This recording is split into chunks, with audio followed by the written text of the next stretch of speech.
स्वागत है आप सभी को अपने चैनल मैथ कैलकुलस पॉइंट में। आज के इस वीडियो में कक्षा 10 के प्रश्नावली 3.5 के दूसरे का दूसरा नंबर क्वेश्चन देखेंगे। क्वेश्चन में दिया है के किस मान के लिए निम्न रैखिक समीकरणों के युग्म का कोई हल नहीं है। इसमें हमें के का मान ज्ञात करना है और ऐसा मान ज्ञात करना है कि इन समीकरण में के का मान रख दे तो इन समीकरण युग्म का कोई हल नहीं होगा। इसके लिए सबसे पहले एक को बराबर के इस तरफ से इस तरफ लाएंगे, क्योंकि दो चर वाले रैखिक समीकरण का व्यापक रूप होता है a1x plus b1y plus c1 बराबर 0, a2x plus b2y plus c2 बराबर 0। देखिए इसमें बराबर के इस तरफ 0 है तो इसमें भी बराबर के इस तरफ 0 लाना होगा, इसीलिए एक को बराबर के इस तरफ से इस तरफ लाएंगे। ये इधर प्लस में है, इधर आके हो जाएगा माइनस में, तो अब ये हो जाएगा 3x प्लस वाई माइनस 1 बराबर 0।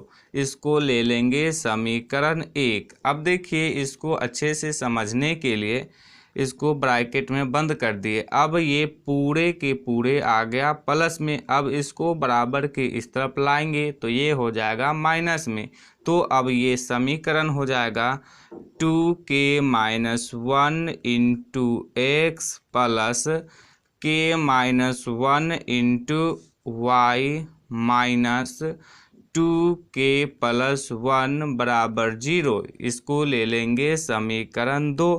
अब समीकरण 1 और समीकरण 2 से a1 b1 c1 और a2 b2 c2 का मान लिखेंगे।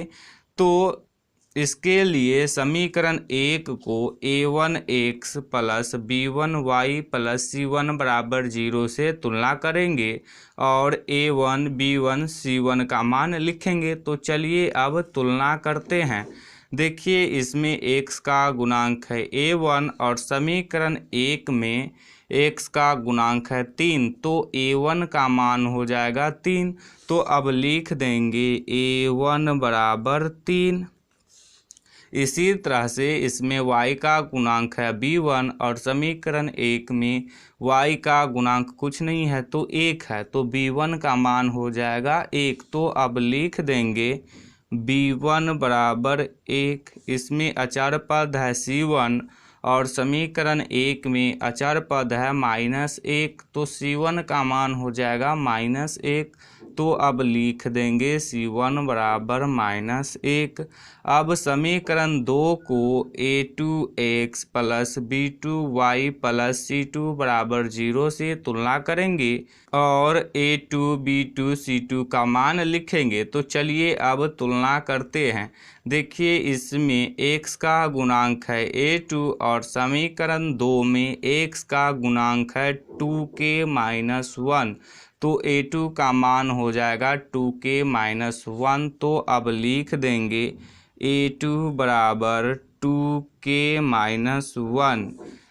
इसी तरह से इसमें y का गुणांक है b2 और समीकरण 2 में y का गुणांक है k माइनस 1, तो b2 का मान हो जाएगा k माइनस 1। तो अब लिख देंगे b2 बराबर k माइनस 1।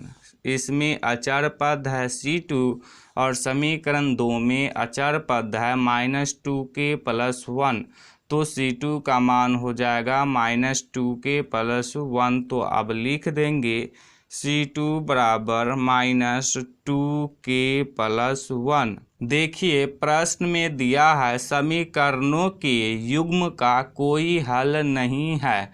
हम लोग पहले से जानते हैं कि कोई हल नहीं होने के लिए a1 बट्टे a2 बराबर हो b1 बट्टे b2, परंतु b1 बट्टे b2 बराबर नहीं हो c1 बट्टे c2।